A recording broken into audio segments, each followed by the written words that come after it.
today, I'm actually not going to talk about the game layer directly. I'm going to talk about one very, very cool offshoot of the game layer, one kind of awesome thing that the game layer can be used to achieve that actually ties into how money moves through the economy, how the game layer can affect the economy in a way to pull all of the friction out of moving money, and hopefully grow the economy, make money move faster, and achieve all sorts of cool things. And the theory behind that is something called Interchange Zero. And this is kind of a fun topic, so I wanted to start with a pretty simple definition, and then we'll go through it during the rest of the presentation. But basically, Interchange Zero is the theory that the cost of moving money is eventually going to converge to zero, that it's eventually going to be nothing. And right now, the cost of moving money is anything but zero. If you go to your local coffee shop or a business, or you want to send money to your friends, you spend $10, and some percent of that is frictionally taken away. There's some tax on moving money back and forth. If you use a credit card, it might be 2%. If you send money through PayPal, your friend only gets so much. There's always friction in the economy. And this friction, this interchange, is generally what it's referred to as, when you swipe your credit card or debit card, however much it costs to move the money through that particular system. Right now, interchange is generally anywhere from 2 to 20%. It's always paid by the business, so you as the consumer might not think about it a huge amount. But when you go and you spend $10, anywhere from 20 cents to $2 of that is sort of taken away from the business, and so in the end of the day, you kind of have to pay that. To put some specific examples to this, I grabbed these from a great site called truecostofcredit.com, which sort of shows exactly how much interchange costs you on a daily basis. And this site was put together by the folks from Fee Fighters, who spend a lot of time thinking about interchange, and also by the folks from Freakonomics, who, if you guys haven't read that or heard of it, it's this great group of economists who sort of play with fun social theories and how behavior is affected by econ. So if you look at this, on a daily basis, if you go and buy a pack of gum, and you swipe a credit card to buy that pack of gum, it's costing you about 30 cents extra in interchange to buy that pack of gum. So the gum only costs $1.20, but you have to pay $1.50. That extra 30 cents, that 20% is basically interchange. It's technically paid by the business, but businesses are smart. The money has to come from somewhere, so in the end of the day, it's paid by you. Then the next day, you go to Jill's Sandwich Shop, which serves great sandwiches here in Austin, and you buy a hoagie for $7, and you're paying about 6.5% extra. What is it exactly? It's 45 cents extra for your sandwich, to be able to use your credit card. And the next day, maybe it's a Sunday, it's Super Bowl Sunday, you order in Super Cheese Pizza delivery for your friends, it's 25 bucks, and you're paying $1.13 extra in interchange to be able to get that pizza.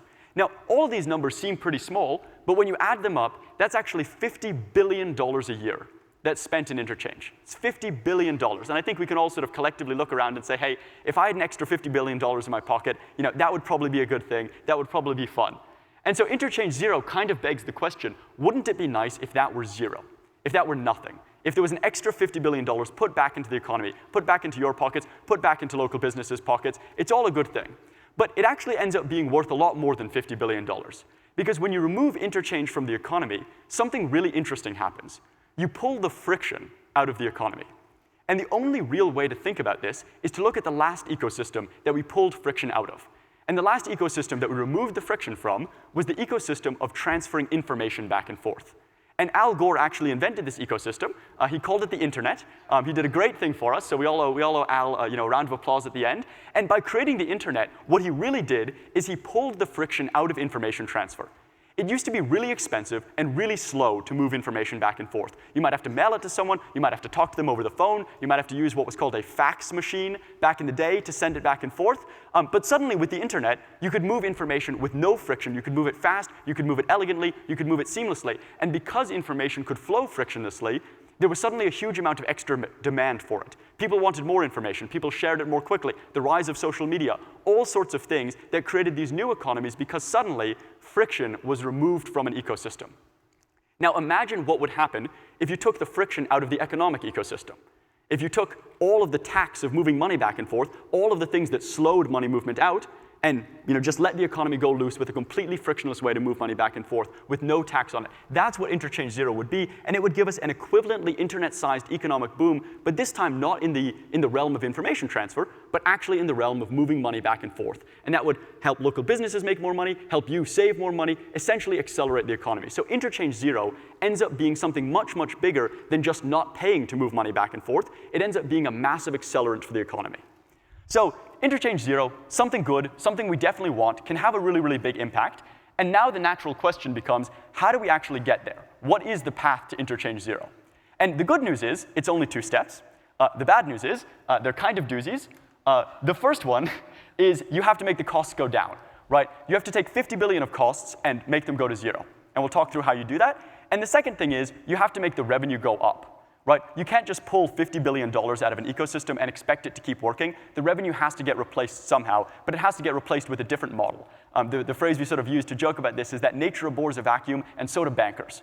Maybe because they've never used one. But if you pull $50 billion out of something, it starts to become a problem. So these are sort of the 2 steps to get there, and we're going to dive through those for the rest of the presentation. So step 1, bringing costs down. Costs have to go down. You have to move a $50 billion interchange market down to 0, and it essentially happens with one very simple principle, which is that the more competitors there are in an ecosystem, the lower the costs are. Competition goes up, costs go down. And there are 2 really, really interesting aspects pushing competition up and pushing costs down in sort of the interchange market today. And those 2 things are technology and also, interestingly, legislation. This is the old world, and I call it the old world because it's actually the current world. It just won't exist for too much longer. And the way that it works is that the consumer opens up their wallet. You guys probably do this 10 times a day. You go to a business, you open up your wallet, and you have a pretty limited set of options about how you want to pay, how you want to actually give money to the merchant.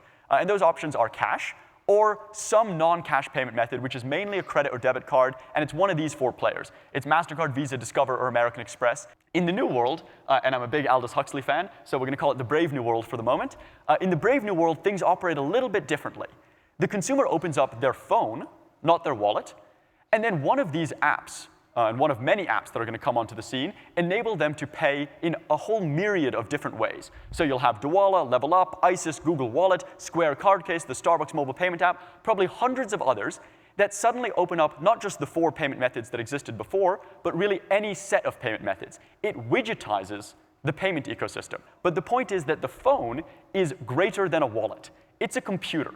It allows for the disintermediation, which is a really fun word to say on stage, but for the disintermediation of the payment ecosystem. That suddenly the phone, which is a computer, can route your payment choices to any of a series of competitors. You get consumers with huge amount of choice, and you also get merchants with huge amount of choice, and suddenly this increased competition starts to drive costs down. But it's also weirdly being aided by the government.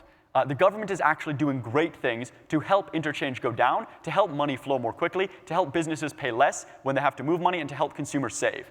And it's being driven in large part by this guy, who's, as I said, the most important person ever.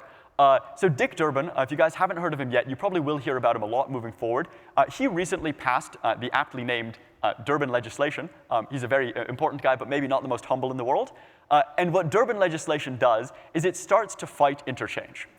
It basically reverses what have been 30 years of rising interchange rates, not through the free market forces and the technology and competition, and that's doing a lot of it, but actually by having federal legislation price cap debit cards and break the MasterCard and Visa duopoly.